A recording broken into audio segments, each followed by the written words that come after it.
निश्चित वर्मा जी। राधे राधे। गुरुदेव आपके चरणों में कोटि कोटि प्रणाम। गुरुदेव, जब हर जगह समान रूप से ईश्वर व्याप्त हैं तो मूर्ति में प्राण प्रतिष्ठा क्यों होती है?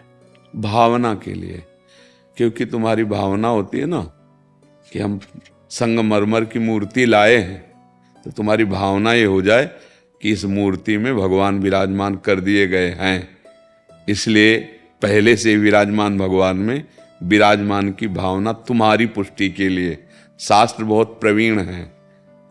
जब तुम प्राण प्रतिष्ठा करवाए, तुम्हारी भावना हो गई कि भगवान आ गए, क्योंकि प्राण प्रतिष्ठा हो गई। अब रोज समय से भोग, रोज आरती, रोज जो मंदिर में विराजमान, नहीं सबकी सेवा में ठाकुर जी विराजमान है। भावुक जनों की क्या बुला के पंडित को, सबको उपासक थोड़ी प्राण प्रतिष्ठा कराते हैं। दृष्टि से देख लिया, हो गए भगवान की प्राण प्रतिष्ठा। प्रेमी जन ठाकुर जी को लिया, छाती से लगा लिया, ठाकुर जी विराजमान है, क्योंकि उनके भाव में विराजमान ना। हमारा पहला भाव होता है कि हम संगमरमर की लाए ना, अब उसके लिए भावुक जनों को, प्रेमी जनों को नहीं होते। यहाँ कोई प्राण प्रतिष्ठा क्या करवाई गई क्या? हमारे प्राण हैं, वो हमारे प्राण उनमें प्रतिष्ठित हैं। खंबे में प्राण प्रतिष्ठा करवाई थी क्या? नरसिंह रूप में प्रकट हो गए।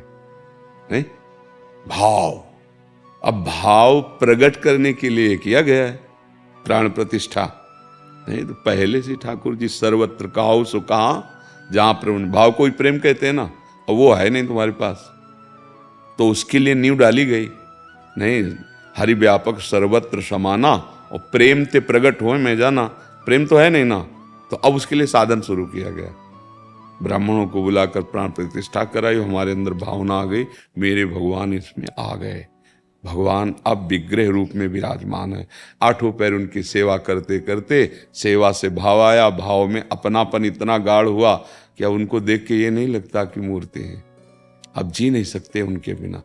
अब दृष्टि हो गई, अब कहीं भी डालोगे दृष्टि जहां, वहीं तुम्हें अपना प्रीतम दिखाई देगा। समझ पा रहे बच्चा? शास्त्र बड़े प्रवीण हैं, जीव को भगवत प्राप्ति कराने के लिए ही हर विधान उनका होता है। तो ये भी विधान भाव को प्रकट करने के लिए है। बड़े बड़े महापुरुष जो होते हैं, जो भाव से युक्त हैं, वो शास्त्र के प्रमाण को पुष्ट करने के लिए, शास्त्रीय सिद्धांत की रक्षा के लिए प्राण प्रतिष्ठा कराते हैं। जैसे कोई सिद्ध महापुरुष भगवदानंद में डूबा है, पर वो संध्या की लीला करता है, अब उसको जरूरत नहीं है, पर उसको देखकर हजारों लोगों को प्रेरणा मिलती है कि देखो, जब इतने बड़े महात्मा होकर संध्या के समय साधन, तो हमको भी करना चाहिए। तो ऐसे जिनकी दृष्टि में प्रभु विराजमान, वो भी प्राण प्रतिष्ठा कराते हैं। किस भाव से? वो आचरण करके, शास्त्र की आज्ञा का पालन करते हुए सबको आज्ञा पालन कराने के लिए। तो इसलिए, और जो अभी प्रारंभिक है, उनके भाव बनाने के लिए शास्त्र आज्ञा करता है, ऐसे विधान से चलो, ऐसे विधान से चलो। नाम जप करो बच्चा, नाम जप करो। जैसे सुन लिया है ना कि सर्वत्र भगवान है, ये अनुभव ऐसे थोड़ी होता है। बहुनाम जन्मनावन्ते ज्ञानवान माम प्रपद्यते वासुदेवा स्वरमित सा महात्मा सुदुर्लभा। सब जगह भगवान ऐसा अनुभव हो गया, उससे बड़ा महात्मा नहीं है, और ऐसा महात्मा दुर्लभ है। पहले नाम जप करो। करते हो नाम जप?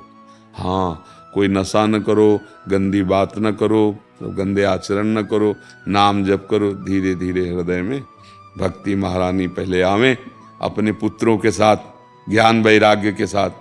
तो जहाँ विवेक, वैराग्य, भक्ति, वहाँ फिर दृष्टि आ जाएगी।